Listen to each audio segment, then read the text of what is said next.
This session is called, Are We Headed Towards Another Slump? And I thought that the heading was a little bit funny, because if we're not in a slump, we're headed towards another slump. It's in the nature of the business cycle. The question is, how soon will it come if you're just talking about the slump? But in another sense, it's the wrong question. Because it's no longer a question of just the business cycle. It's a question of stagnation, which has long been a tendency of capitalism, but now is right upon us. So we've had a slowing down of the growth rate in all the advanced capitalist economies since the 1960s. The rate of growth was slower, was reduced in the 1970s compared to the 1960s. The growth rate was slower in the 1980s than in the 1970s, slower than in the 1990s, the 1980s, slower in the first decade of this century than in the 1990s, and the growth rate is slowing down further. And this is true of all the advanced capitalist countries, that is, Europe, the United States, and Japan. Europe and Japan are very clearly in stagnation.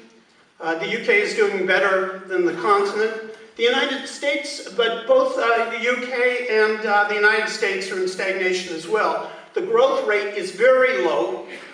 Investment is very low. And so my talk is entitled, Why Stagnation is the Norm. We're generally taught to think that high rates of growth, rapid rate of growth is the norm under capitalism. So that if the growth rate slows down, we have to explain that as an anomaly. But the truth is that the rate of growth is generally too slow to maintain the capitalist accumulation process in any kind of without various props to lift it up. And this is a characteristic. So it's not stagnation, not slow growth that we have to explain, but we have to explain the periods of rapid growth, because that's the anomaly. It's what they call the golden age of the 1960s, that's 50s and 60s. That's the anomaly, not the stagnation that we're in now. So we have to worry about another slump, but another slump or another crisis would only deepen the problems that we have now. And we are in a period in which the system really can't get growth going. And we have to talk about that. Now, there are two major approaches that economists have. All economists will say the same thing. They'll only agree on one thing, but the one thing that they agree on is very important. That is that if there's an economic crisis, it's caused by a shortfall of investment. Everybody agrees on that. The question is how to explain it. And there are basically two tendencies. There's a supply side tendency and a demand side tendency, or there's a supply side explanation and a demand side explanation. Some thinkers believe that it's rising costs that basically cause the economic crisis in our time. And so we call that supply side constraints. Rising costs induce the economic crisis. There are other thinkers who say the real problem is demand. And demand includes both consumption and investment. In fact, investment is the real issue. Consumption isn't an issue at all, because workers spend what they get. The question is, what do capitalists do? And what conditions investment? At any rate, there's some people who say there's a question of demand. And that's the demand side explanation. Now, if you look at mainstream economics, the supply-siders are those we know as the austerity. It's the austerity theories, the neoliberal theories, what we sometimes call supply-side economics, Reaganomics, Thatcherism, monetarism. That's all supply-side theories of economic crisis. On the demand side, you have on the mainstream mainly Keynesian-type theories. Okay.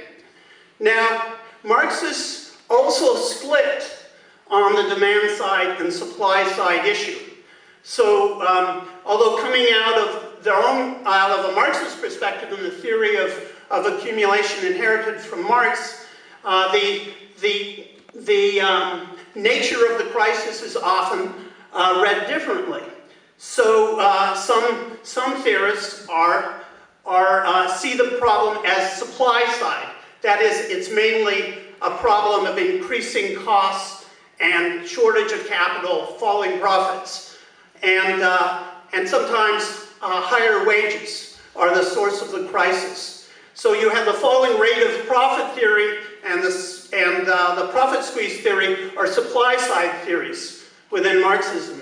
In the demand side approach in Marxism is mainly overaccumulation and stagnation theory, and there used to be what they called underconsumption theory, but nobody adheres to that anymore. At least in the, there was an old underconsumption fallacy that has been thrown out for about 50 years, but there are theories of overaccumulation and stagnation of monopoly capital that emphasize the demand side contradictions. And that's sort of where I'm coming from. So there are two different approaches. So the two main theories within Marxism, and they're both Marxian approaches. They both come from the theory of accumulation, but they have different emphases. So the falling rate of profit theory, or the tendency for a rate of profit to fall, which was based on mainly organic composition of capital rising faster than surplus value. You can call that a tendency of the surplus to fall theory. On the other side, on the side of overaccumulation theory, you have Baran and Sweezy's monopoly capital, for example, which is a very famously argued that there was a tendency for the surplus to rise. The problem is not that the capitalist class is experiencing falling profits, or a lack of capital, or wages are too high, or productivity is too low, or any of those things causing the crisis. Rather, the crisis is explained in terms of the surplus that's being generated is too high. That essentially profit margins are widening, the productivity is too high. They can't find a way to absorb the surplus that's generated in the capitalist class. The theory, the overaccumulation theory emphasizes the enormous growth of inequality, the rate of exploitation of workers increasing more rapidly, and this becomes the fundamental problem. And so there's also the profit squeeze theorists who I think were completely wrong and played a rather destructive role, but within Marxian is still an approach within Marxism where they basically said that the problem, the source of crisis, particularly in the 1970s, was rising wages. And I think that was completely wrong empirically, theoretically. But I think the falling rate of profit theory and overaccumulation theory are both important and legitimate approaches. Just let me say something about the overaccumulation theory, or it comes out of a number of assumptions. One is the growth of monopoly capital. It comes out of the theory of monopoly capitalism that goes back to Hilferding and Lenin. It also comes out of overaccumulation theory that you can see coming back, based in some ways in Luxembourg and others early in the 20th century. But the analysis was developed particularly by Michael Kalecki, the Polish economist Michael Kalecki, and Joseph Steindl, an Austrian economist, and Paul Baran and Paul Squeezy, who wrote Monopoly Capital. And it emphasizes the the importance of monopoly profits, the banning of price competition, that investment, that the stagnation of investment is built into the system, that under monopoly capital, there's a deliberate development of excess capacity, which turns off investment, that there's a industrial maturity where markets are mature and it becomes harder and harder the markets are saturated, it's harder to find outlets. The industry has been built up in advanced capitalism. We're not building it from scratch anymore. It's built up and there's enormous capacity. There's an overhang of productive capacity that they can't utilize. So 20% excess capacity is normal, and 25% excess capacity isn't unusual. There are international aspects to this. Well, first of all, I should say, what has kept the system going under this theory is mainly countervailing factors like military spending, which the United States and Britain have engaged in at high levels, the sales effort, and most recently, financialization. And this is something that the monopoly capital theory we started developing about 30 years ago as a theory of financialization as the means by which the system was being boosted. And the theory was that once if we got to a severe financial crisis where they could not continue the expansion of the financial system, here you know about this because of the role of the city, then we would get into a stagnation financialization trap. They wouldn't be able to use finance to get out of stagnation anymore, and we wouldn't really have any way to move forward. So this is the basic approach of the theory. I know I'm doing this very quickly. It's hard to explain this rapidly, but the stagnation in this argument is endemic to capitalism. In the falling rate of profit theory, there's this notion that in the slump, you lose capital value, and then the system kind of cures itself. And of course, the business cycle plays a curative role for capitalism. But in the stagnation theory, where basically, although the trend is stagnant, even though there's ups and downs in the business cycle, and we're in such a severe state of stagnation that there's no way really out of this. The system doesn't know a way out of it. The economists don't know a way out of it. We're basically stuck in this stagnation, and this is built into the system on a global scale. It's now, we call it monopoly finance capital, because financialization is merged with monopoly in creating this situation of overaccumulation, and it's been globalized, and they have no way to get out of the stagnation. And guess what? The only answer is social revolution. And that's what we think. There is no curative aspect to the system anymore. If we want to get out of this, that's what we have to do. And one last point, I got 1 minute to make to my last point, is that that's only a small part of the problem that we're facing today. Because we have a global ecological crisis that makes the economic crisis in any kind of a real historical sense. It drowns it out. It's more important to deal, the ecological crisis is a bigger threat because we're facing the destruction of the climate, of the biosphere, of the Earth system. I mean, not destruction, but the degradation and disruption at such a severe extent that it threatens civilization itself. And within decades, we are facing catastrophic change. Now, the problem here is that capitalism's solution it doesn't really have a solution to stagnation, but the goal is to expand the economy. And guess what? That makes the ecological crisis worse. And if this seems like a paradox, it's a paradox created by the system. we have to get out of this situation. We have to change the rules. And again, we have an even more important reason for revolution.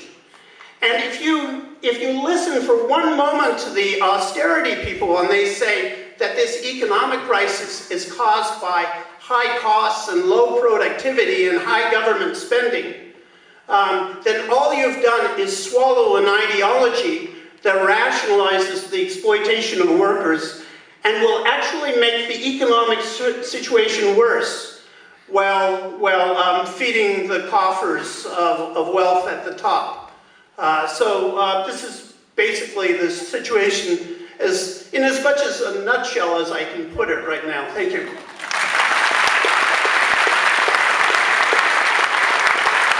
So the next speaker will be Choonara, author of Unravelling Capitalism and a member of the Socialist Workers Party. Yes, thank you very much. If there is a new slump in the next few months, it will doubtless be blamed on Brexit. But I want to argue that long before that, there were still very, very strong signs that the world economy was in trouble.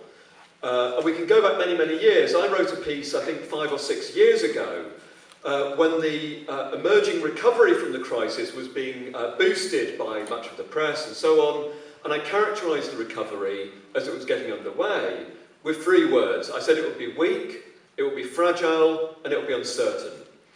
And I want to talk about that characterisation and how it's played out in the years since. First of all, I want to talk about the weakness of the world economy.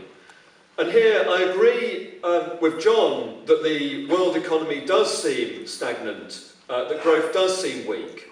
There's signs of that everywhere. Japan, in the European Union, in America, all of these are growing very weakly.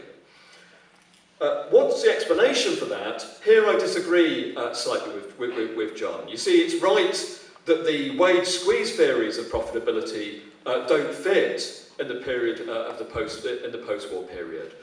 But I would still argue that the explanation for the falling rate of profit, and I think it's undeniable now that we're living in a period of low profitability, comes from an understanding of a capitalist system not characterised by monopoly in the pure sense, but much more characterised by oligopolistic competition.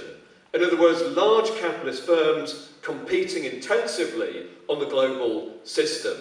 And as they compete, they do so by driving their profits into endless cycles of new investment. And this new investment, because it doesn't generate any new profit in the long run, tends to drag down the profitability of the world system, and in the long run, tends to undermine profitability. And that's a process that we saw in the late 40s, in the 50s, in the 60s and 70s, all the way through to the 1980s. You have a long pattern of declining profitability across the core of the system in that period. And that declining profitability has the effect of beginning to choke off future accumulation and driving the world economy towards a more stagnant period of growth.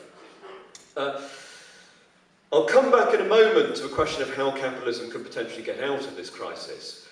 But let me just first of all say something about the weakness of the world system. You see, I don't want to dwell on the question of the weakness of the core economies. I think it's fairly evident that the US economy, the European economy and so on are not growing rapidly. When the crisis broke, though, we were told that this weakness of the world system would be offset by growth in the global south. The so-called BRIC economies were supposed to ride to our rescue and provide the boost to the world system. In reality, these economies, and in particular China, did grow for a period of time. But what we're seeing today is the way that China has grown, both is not sustainable in the long run, but also is introducing new instability and contradictions into the global capitalist system. China's very rapid growth before the crisis was based on extremely high levels, extremely intense exploitation, and export into the world's export markets. As those markets began to dry up, the Chinese state responded by unleashing a wave of credit, by doing what actually the global system generally has been doing for the last 20 or so, 30 years, to the extent that if you look at the credit in China, Chinese credit levels have grown by the equivalent of an entire year's output in the period since the crisis. I want to read out a little quote from Martin Wolf about this instability in China, because for those of us who know something about Marxist theory, it's a really astonishing quote. Let me read it out. In response to the 2008 financial crisis, China promoted a huge rise in debt-fueled investment to offset the weakening in external demand. But underlying growth of the economy was slowing. As a result, the incremental capital output ratio, the amount of capital needed to generate additional income, has roughly doubled since the early 2000s. At the margin, much of this investment is likely to be loss-making. If so, the debt associated with it will be unsound. Take that explanation from Martin Wolf. All that's missing is a quote from Marx explaining how this is a crisis of over-accumulation in China, in which the legacy of past accumulation of bad debt begins to slow down the pace of future accumulation and undermine profitability. And this Chinese slowdown has very profound implications. If you look at the way in which a whole range of global south economies, from Brazil through to other commodity exporting economies, had sustained themselves in the wake of the crisis, they relied on the extraordinarily high price of commodities, the so-called commodities supercycle.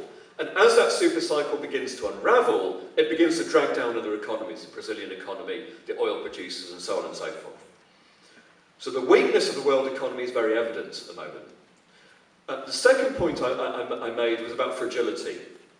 And here we have to understand that a consequence of a long period of low profitability has been the emergence of more and more financialisation, which plays the role of driving the capitalist system forwards and allowing it to live beyond its means. Across the core of the capitalist system, the past 30 years have been a period of credit expansion and financial expansion, creating often extraordinary illusions of dynamism, but without addressing this underlying problem of low profitability. And because of that hugely bloated financial system, what you have is extraordinary fragility, in which every sign of crisis is amplified and spread through the capitalist system at an extraordinary speed. The banks in this process remain a key weak link in the chain. They themselves are fragile, but they generate more fragility around them. And we've seen in the past year or so already 3 waves of financial panic. The first that came at the beginning of this year, when just after America raised interest rates for the first time, there was a huge panic in global markets. Then again in spring, with a panic over European banks and how they were responding to negative and low interest rates. And then, more recently, in the wake of Brexit, where the markets have been swinging around, falling and rising again. The third aspect I want to point to is the uncertainty of recovery.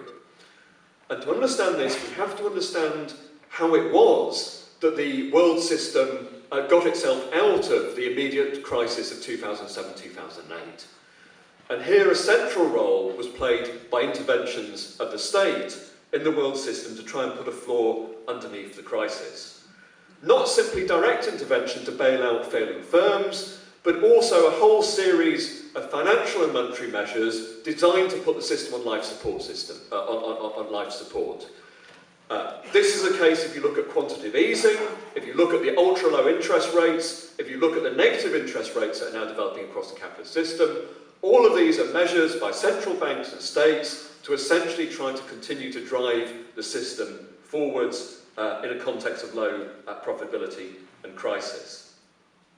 It was claimed that these kind of measures would lead to a stream of lending to corporations, and this would actually drive the economy forwards. That's not been the consequence.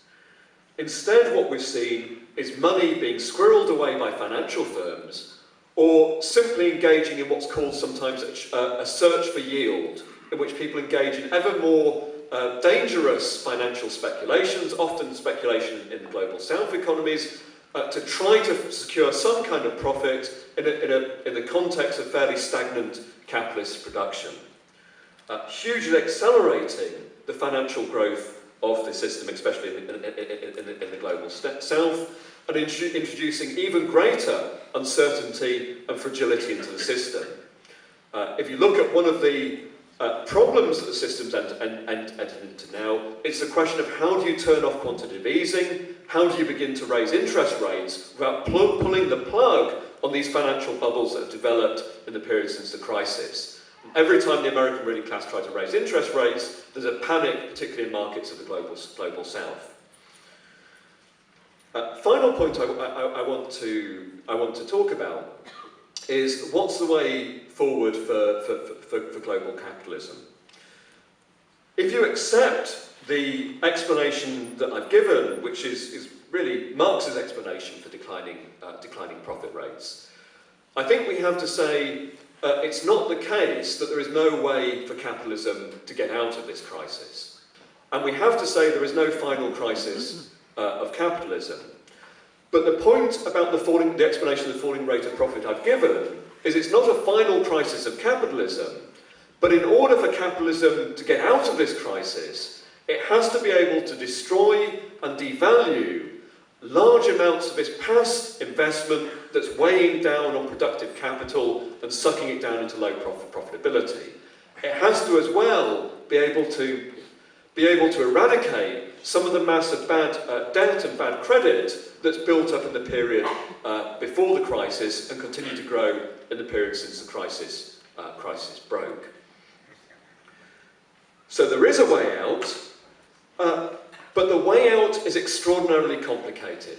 And the way out is complicated precisely because the units of capital making up the capitalist system have swelled to such enormous size. We're talking about a world of gigantic firms, and gigantic firms that are enmeshed with the workings of the financial system and often bound together with the state machinery in various countries. Allowing one of these capitalist giants to go under is extraordinarily traumatic for the capitalist class in the particular country in question. In other words, there is a way out of the crisis through the destruction of capital, but the destruction of capital is made more and more difficult by the huge scale of the units of capital making up the capitalist system. That's part of the reason why the most effective solution the ruling class have come up with to boost profitability is simply to attack working class people. And across the system, what you have found is an extraordinary assault on the wages and conditions of working class people, because it's the one route forwards that they've been able to find and agree on that can actually, to an extent, boost their profitability. But if it's the case that we're in a situation that's extraordinarily difficult to get out of, what can we look forward to? I think there's a real possibility that we've now entered under capitalism a long period of capitalist stagnation. And it's not just Marxists who are now arguing this. People like Larry Summers, the former US Treasury Secretary, has revived talk of a period of secular stagnation. When people in the ruling class talk about secular stagnation, we should recognise it's a very, very serious problem for the system. I think the likelihood that this stagnation continues is very, very great. But that's not the only possibility. I think we can say as well, there's a real possibility that the life support mechanisms that the capitalists have introduced begin to falter, and the possibility of the world economy turning down into the resumption of a new slump. Let me conclude by saying this. In that context, our goal as socialists is not to provide an answer to capitalism's problems. And on this, I agree entirely with John. Our solution has to be, surely, to look to those struggles and those political actions that protect and defend working class conditions, and working class life, and to use the struggles over those reforms to begin to build up our side and our resistance to the capitalist system. But as we do that, we have to make it clear that the fact that we're contemplating the possibility of a new slump, 8 years after the previous slump, and long before the world system has shrugged off the impact, the terrible impact of that slump, is a damning indictment of a system, a capitalist system that has failed, and whatever the immediate prognosis, will continue to fail working class people, and it should be a battle cry for those of us who want to challenge and ultimately to overthrow that system.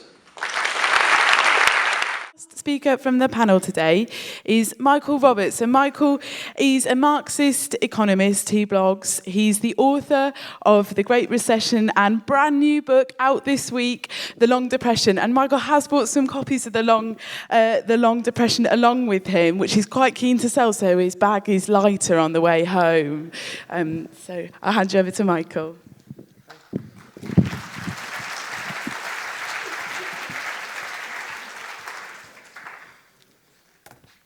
Well, comrades, the subject of the discussion is, are we heading for a new slump or a slump? Well, that's just about as certain as death. And possibly as certain as death, because apparently scientists are getting pretty close to finding the ways of keeping us alive indefinitely. And when we think about it, it's, as both John and Joseph said, the question is not really, are we heading for another slump, but when, and what will it mean, what will the impact be upon the global economy, and of course upon working people throughout the world. And what do we mean by a slump? I don't know if I've got opportunity to bring this up on screen. Not yet, no. Never mind. We have, what do we mean by a slump? We mean by a slump that there's such a reduction in the output available to meet the people's needs, where spending has dropped dramatically, investment collapses, and it means a dramatic waste of our resources throughout the world. Here's a quick figure which shows the loss of GDP, which is just a measure of output, not a very good one, but a reasonable one, in the series of post-war recessions throughout the world. And you can see that on average, compared to what should have, if there'd been no slump and production had continued to try throughout the world to meet the requirements and needs of people, if there'd been no slump on each occasion, then on average, the result of the slump has been a loss of something between 5 and 10% of world output each time there's been a recession. And as you can see, there's been quite a few slumps since 1945, ending with the Great Recession in 2007 starting, a loss of 22% compared to what the world output should have been if it continued without a slump.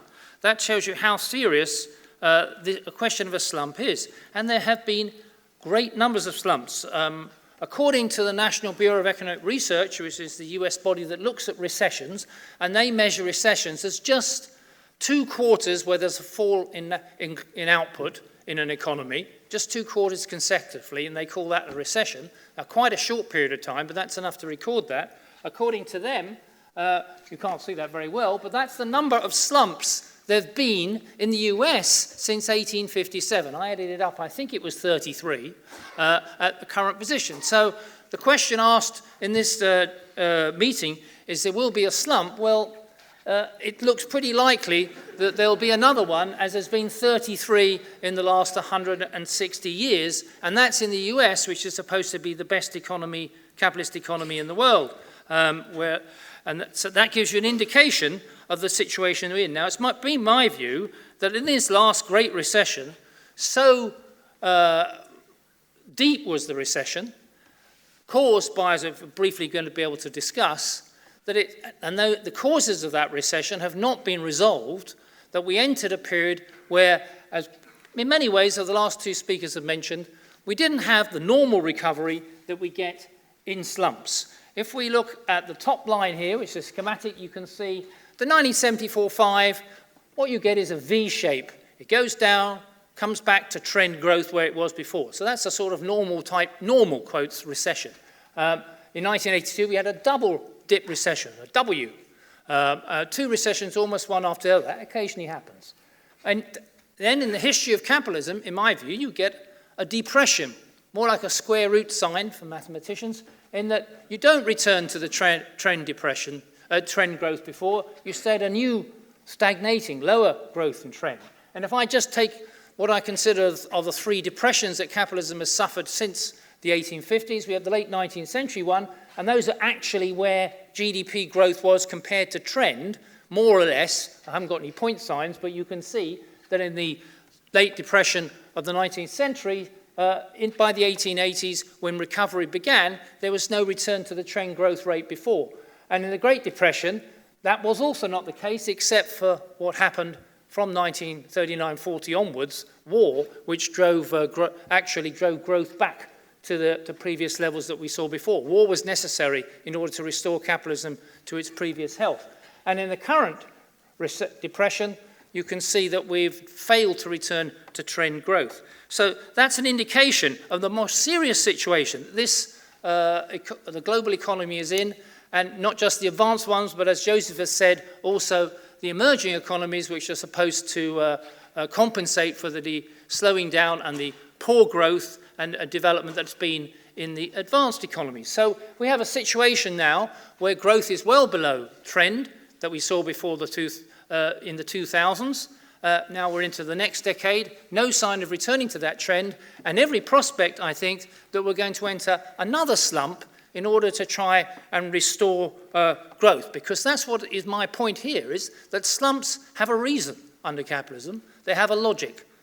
The reason for slumps is precisely creating conditions for new layers of growth, having got rid of what capital will call dead capital, no longer useful to them, and also to get rid of labour where it is no longer providing the sort of level of surplus value and value which will create sufficient profitability to take an economy forward.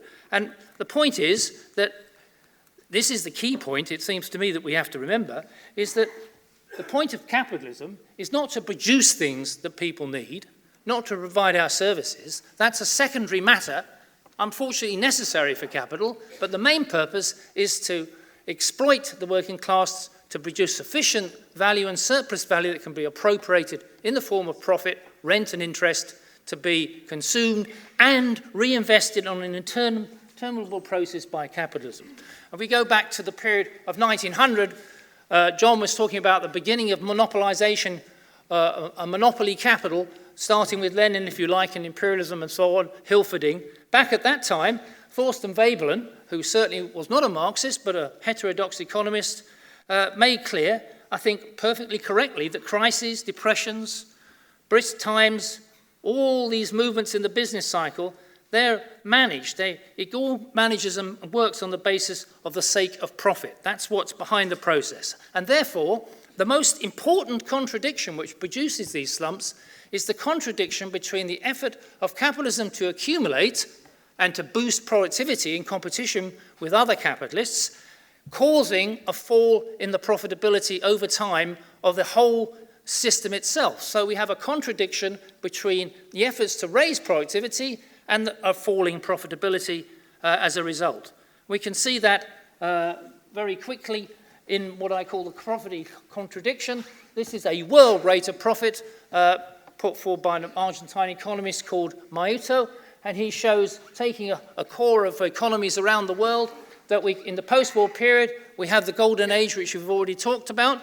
The reason for the golden age, John says, as an exception under capitalism, he's right. It was an exception in my view also, and the reason for the exception is the very high level of profitability which capitalism was able to establish after the Second World War. Then we have the period, what is most Marxist economists agree, and now probably even mainstream economists, a profitability crisis during the late 60s and 70s down to 1982, and then in the period where capitalism makes a deliberate and concerted effort to reverse the process of profitability. We had such a serious slump in 1982 that helped to raise the profitability by destroying the capital, the dead capital which still existed in the economy, but also to start to exploit the working class more severely through privatization, through monopolization, through foreign trade. We had a discussion on imperialism earlier this week at a workshop in London where we talked about the use of foreign trade and the export of capital to compensate for the fall in profitability and, of course, to raise profitability through looking for new areas which aren't very productive but appear to be much more profitable, like finance and property. So at the neoliberal age, which has been a period where most of us have probably remembered and suffered, some of us lived through the crisis of profitability as well. I know most of you didn't. That's when we thought we were about to have a revolution, but you can see that, and you can see there was probably some justification for it on the crisis of profitability for capitalism. But the neoliberal age, a period of reaction where we all given up and thought we're never going to get anywhere, it's all hopeless.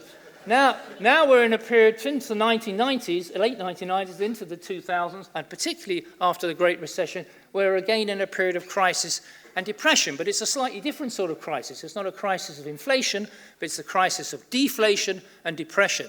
And capitalism is a much more difficult position to deal with this. And the second reason why this is a depression is not just the lower level of profitability on a global scale, but also the huge expansion during the period of the neoliberal age of what we call fictitious capital, the expansion of debt and expansion of finance and other new derivatives and all the financial instruments of mass destruction, as Warren Buffett called it, which has allowed the development of huge debt levels. So we have a position there where there's now a bigger problem. We've got low profitability and a huge debt hanging over the capitalist system. It's really in a difficult position, and that's why it's very likely that it will require a very sharp slump in the next couple of years, because that's how far it is, despite, as Joseph said, we've already had a large one, in order to try and restore the level of profitability and move things forward. This isn't only my view. Just quickly, collapse in investment has been dramatic since the Great Recession. Not only business investment, but property investment, but particularly business investment. And as John has said, investment is the key, the lifeblood for the growth in an economy. And if my argument would be not that it's a permanent stagnation caused by monopoly capital, but we're in a position investment's down because profitability is down, and it's not possible to grow, to spend, unless investment is revived. And investment will not be revived without a boost in profitability. And where is profits going? Well, this is my measure of global profits of the major 5 or 6 economies. That's not profitability, they're related against the amount of stock of capital we have at the moment, but the total amount of profits in nominal terms is virtually stopped growing in the major 5 or 6 economies. That's a situation which is a recipe for a collapse, a new collapse in investment, which is already low enough. So global profits have reached zero, and it doesn't follow very far after that. This is JP Morgan last week had a special report saying there's a slump coming. They said the rolling over of the profit margin in every US post-war World War recession by 1 to 3 years. Indeed, it's partly for this reason that our medium-term recession probability models show the odds of a recession within the next 3 years as running at 90%. That's JP Morgan, hardly looking for a Marxist revolution. And the Bank of International Settlements also published a report which they said there are worrying developments. There's a risky trinity, they say. Productivity growth is too low, debt levels are too high, and as Joseph was saying, all the measures that we've tried to introduce to get the bubble going, as John would say, monetary easing, fiscal spending, don't appear to have worked, and we've run out of policies. There's nothing we can do. The solution will be, of course, for capitalism, a huge slump. Now, as John says, in a way, that's not a solution. It's not a solution at all. I went to a conference at the beginning of the year, and I'll finish on this chair. I went to a conference at the beginning of the year with all loads of mainstream economists. We didn't have there was 2,000 people in the room, and every person you probably read about in a newspaper, if you do read the Financial Times, was on the front platform. And one of them was Brad DeLong, who is a very well-known economist in the University of Berkeley, a Keynesian economist, on the left, Democrat. He said, the trouble with all these Marxists and socialists is they're waiting for Godot. They're waiting for the whole thing to collapse, and then it'll change. Well, I think that's a destructive and bad attitude. What we need to do is something. We've got to do something. And his proposal was we need to ease money more, we need to increase fiscal spending, we need to have infrastructure spending. In other words, we need big fiscal deficits, we need to reverse austerity. All I would say is, I think I agree with the Bank of International Settlements. Those things are not going to work. They're not going to work because profitability is too low, debt is too high, capitalism will only resolve its problems through another slump.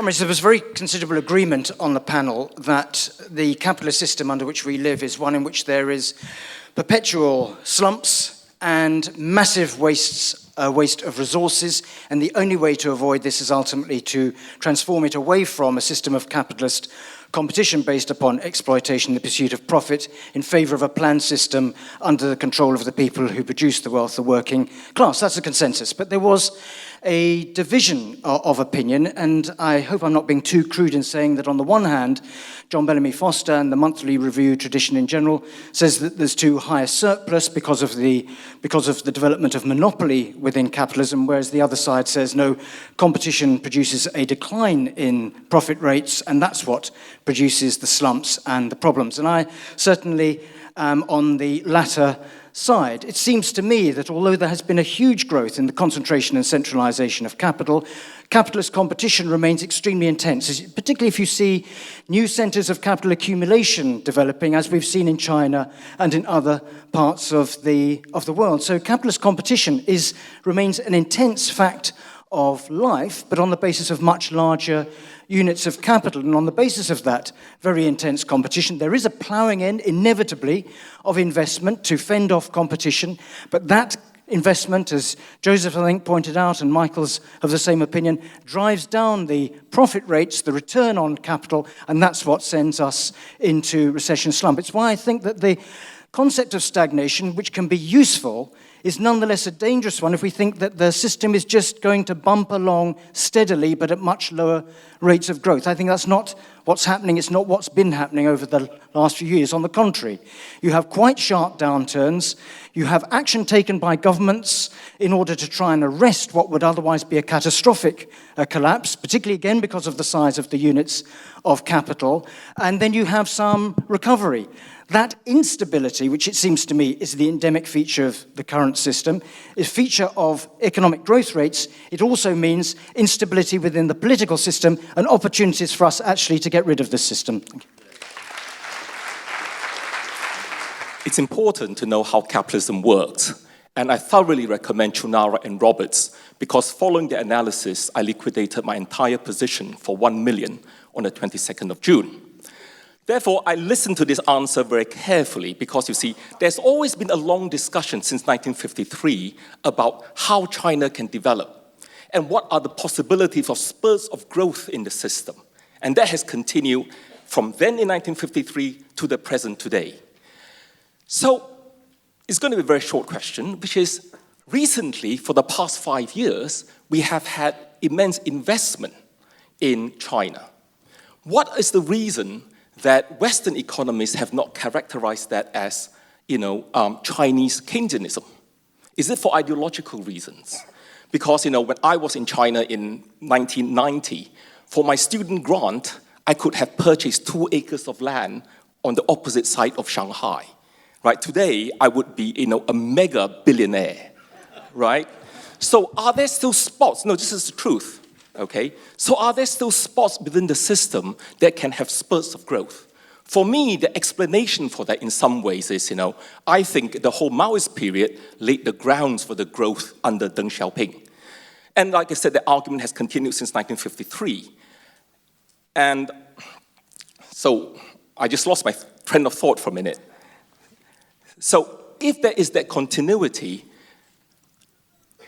and that struggle within the top, what creates that burst of growth, you see? Because for me, it seems to me that what people can come back with is when a capitalism is young, China, for all its development, has actually been a capitalist country under the control of a capitalist ruling class, in the Chinese Communist Party since 1949.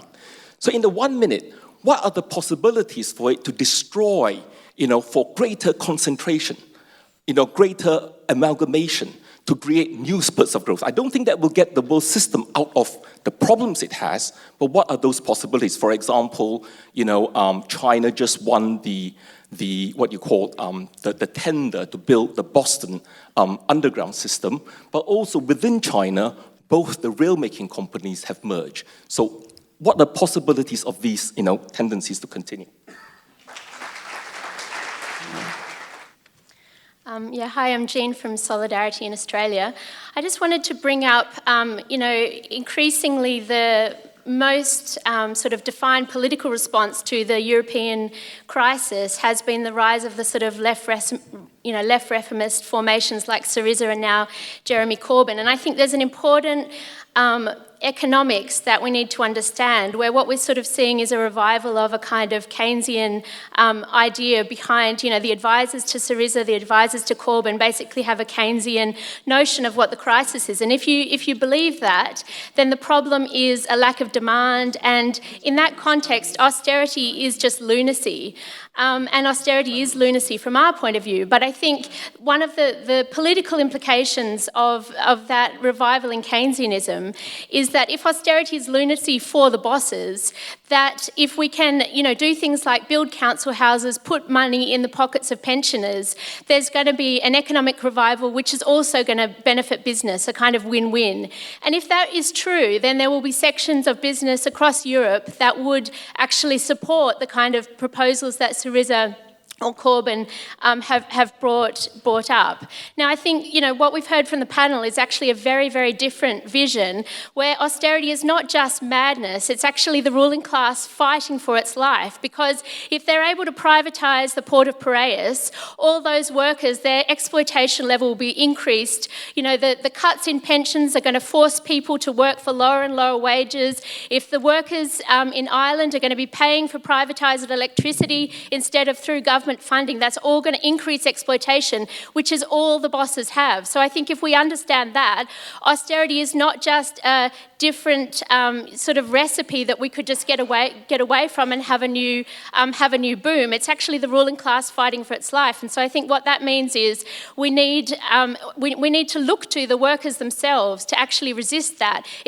We can't imagine that going into negotiations with the EU, there's going to be some section of business which will be actually sympathetic to an anti-austerity line. They're completely hostile. And what that means is it is the workers in Piraeus. It is the Irish workers fighting privatisation who are the force that are going to win these things. This is about defending our working conditions and our services, and that's the force that's going to do it.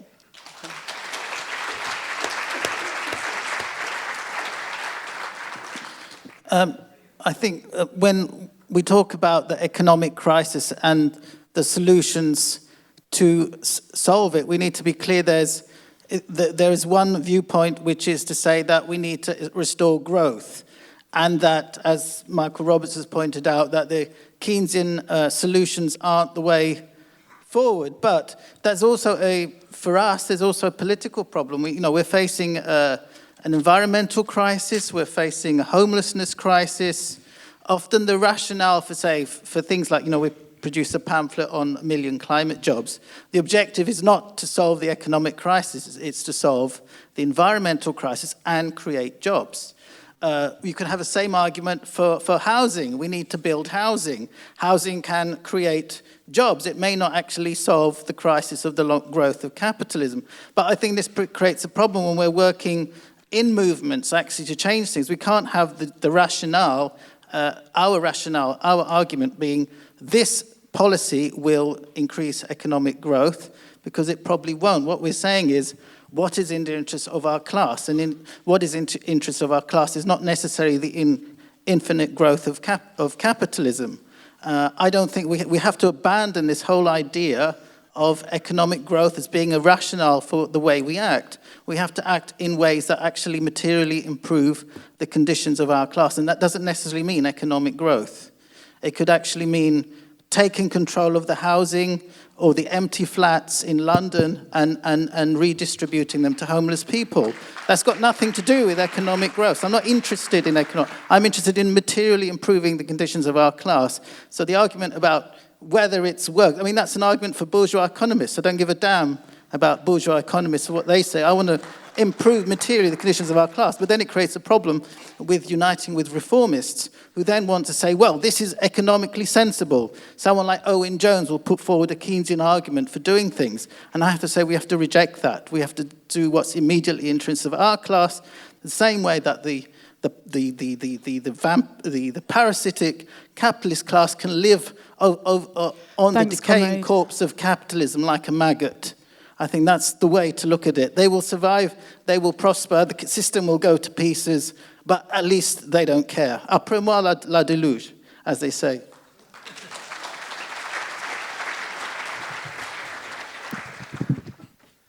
Well, it's a brief discussion, comrades. It's a shame because I think we were just about to get to some useful points, and I'm sure those of you would like to get in, so I can take advantage and add a few more points of my own.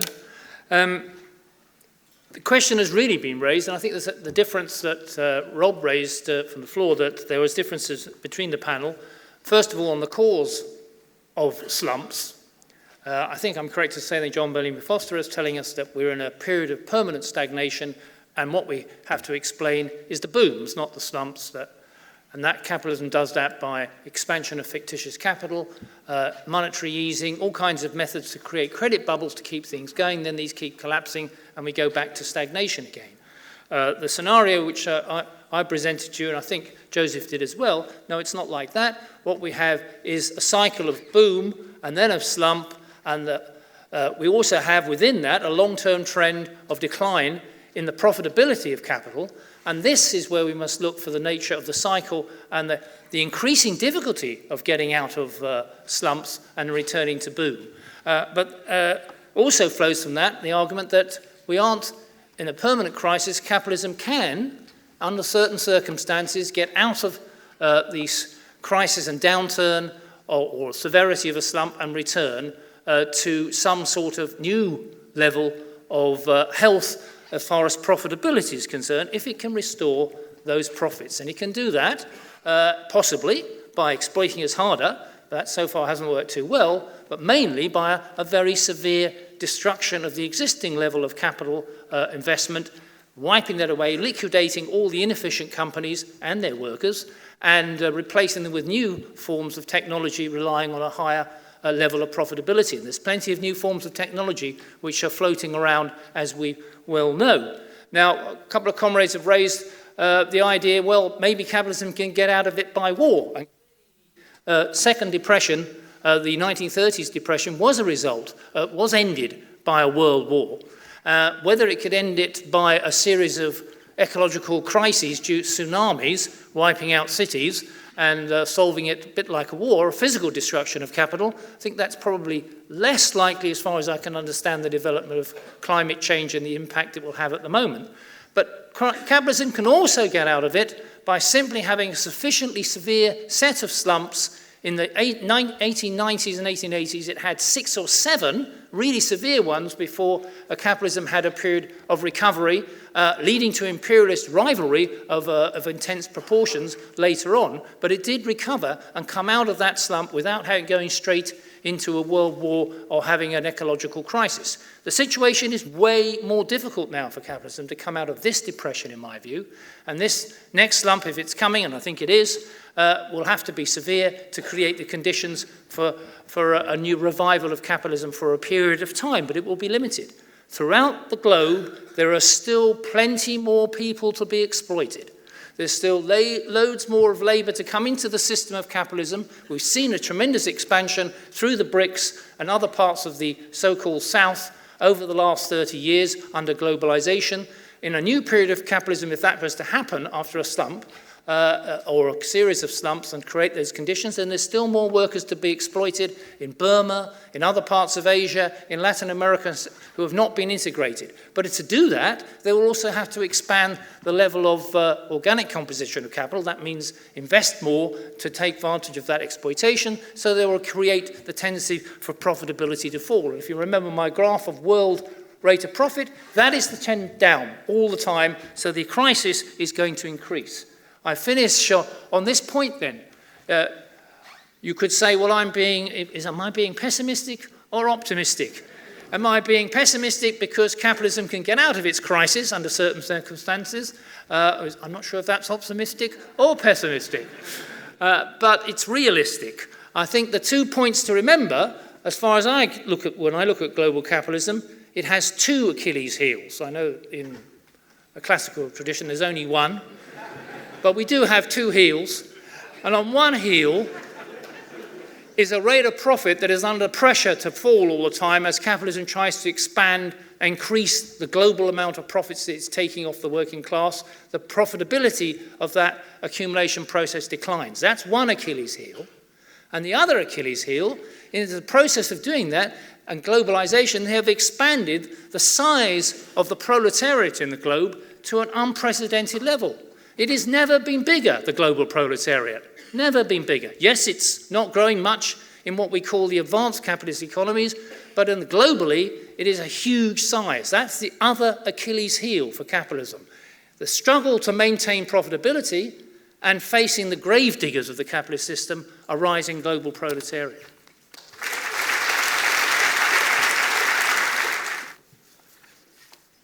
Yes, first of all, in terms of what Rob says, yeah, I agree with Michael Roberts. The account we have of capitalism is one based on value theory and Marx, and our argument is not that surplus is too high, but that surplus value declines relative to the amount of investment across the capitalist system. And it's this long-term tendency that produces the tendency of the rate of profit to fall. And this leads to a capitalism that isn't one of permanent stagnation, but is a capitalism characterized by boom and slump. That said, it's important to say that it's not true that capitalism just goes through booms and slumps and remains unchanged historically. We also see long-term patterns of capitalist development that are quite important. In my mind, one of the most important one is the tendency that Marx identified of concentration and centralization of capital, in which over long periods of time, the units of capital, the firms making up the system, become bigger and more concentrated. And this very process makes it more difficult in the long run for capitalism to escape slumps and to enjoy booms. It makes, in the phrase of the late Mike Kidron, it makes for a sclerotic capitalism which more and more feels a pressure towards stagnation. Now that said, it's not true, to answer Lawrence's question, it's not true that you can't have spurts of growth under capitalism. All the time we see spurts of growth, whether produced by financial bubbles, and much more serious growth. If you look at China, the story of China over the last 20 or 30 years hasn't been one of stagnation. But my argument is that in a context in which there are pressures towards stagnation across the wider capitalist system, even this growth in countries like China can introduce new imbalances and instabilities into the system. If you think about the Chinese boom, one of the things it did was to create an enormous imbalance between the US and Chinese economy, in which China was exporting to America, but simultaneously China was loaning Americans the money with which to buy their exports. A virtuous circle of exports of both goods and capital, which then becomes a vicious cycle when the system begins to go wrong. And similar patterns happen between, say, Greece and Germany in the context of the European Union. So yes, there can be growth, but often the growth introduces new instabilities into the system. Is war possible? War is possible, but I think it's quite important we understand war is not possible because there are some clever capitalists sitting around together thinking, I know what we'll do, we'll have a war now, and that will just destroy some capital, and then we'll have a huge boom. The capitalists don't understand their system in the way that we understand their system.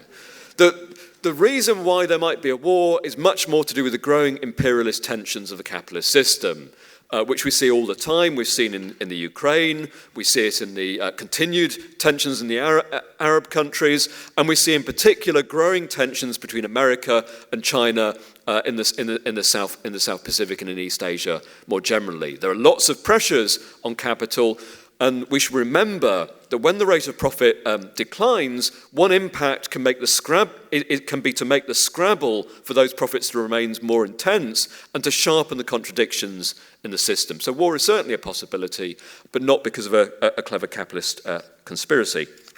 Okay, final point. Someone asked what's wrong with stagnation, and the answer to that I would give is that when we talk about stagnation, we're not talking about capitalists foregoing their profits.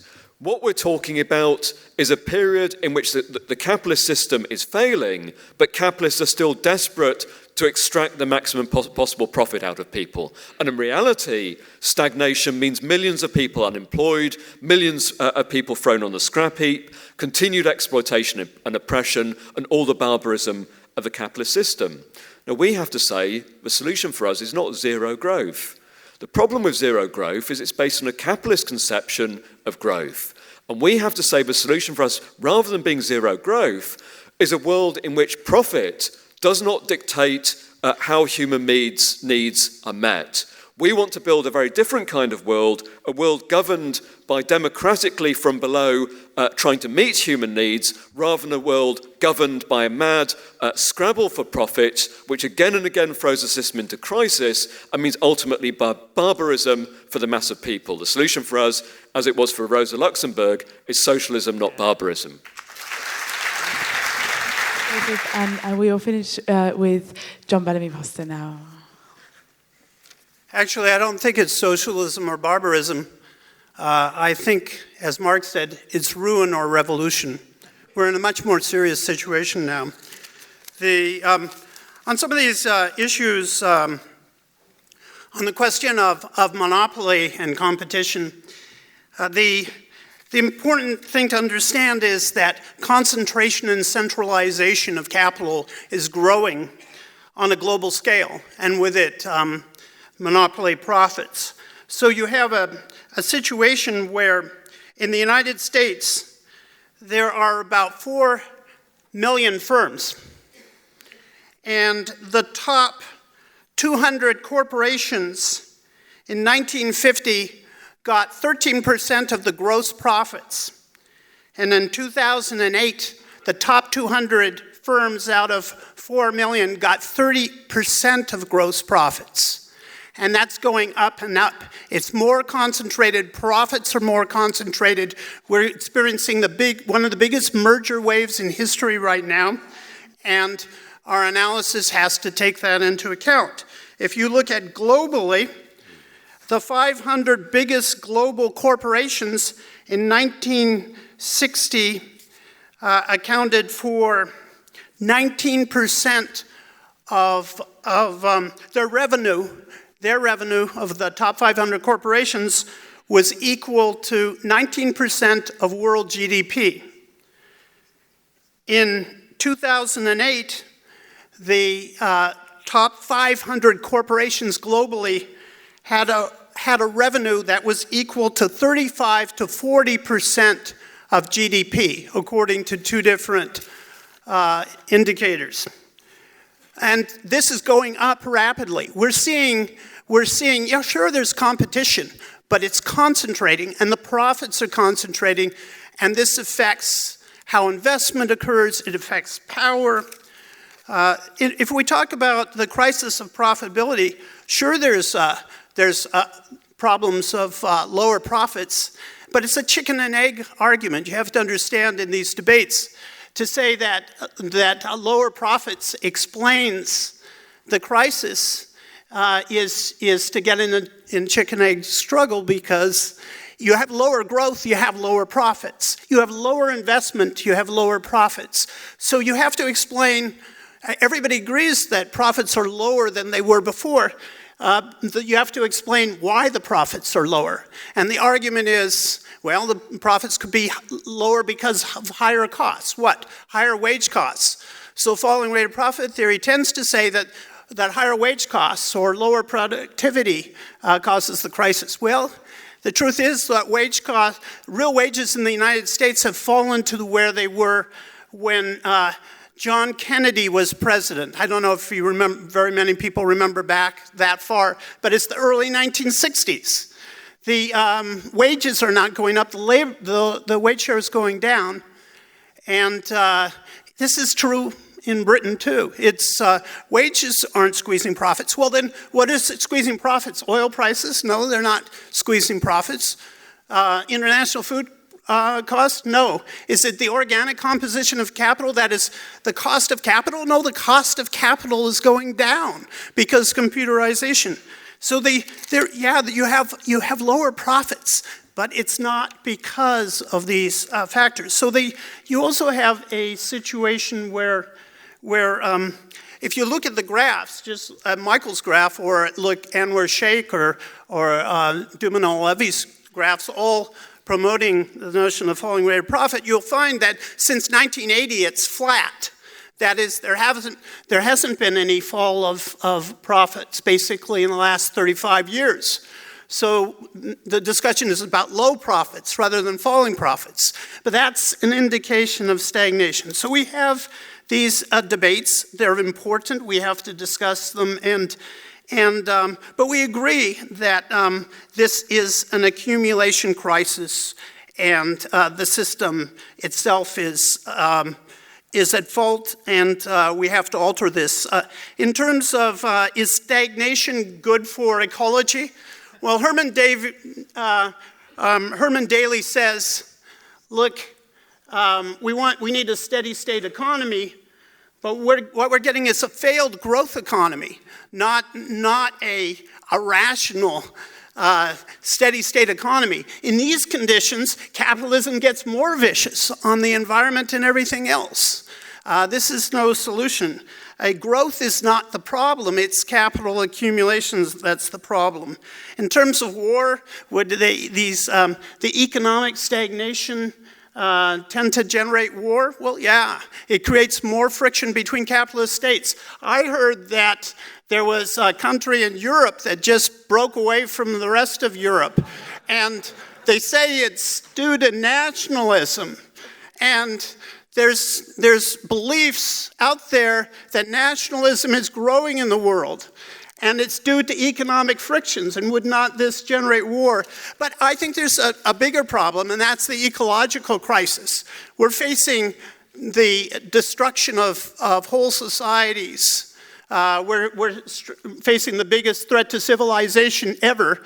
And if you think that's not going to generate war, I think you really aren't thinking very rationally. And a lot of the countries that are going to be destabilized have nuclear weapons. So we could end up not with global warming as the most serious problem. We could end up with nuclear winter.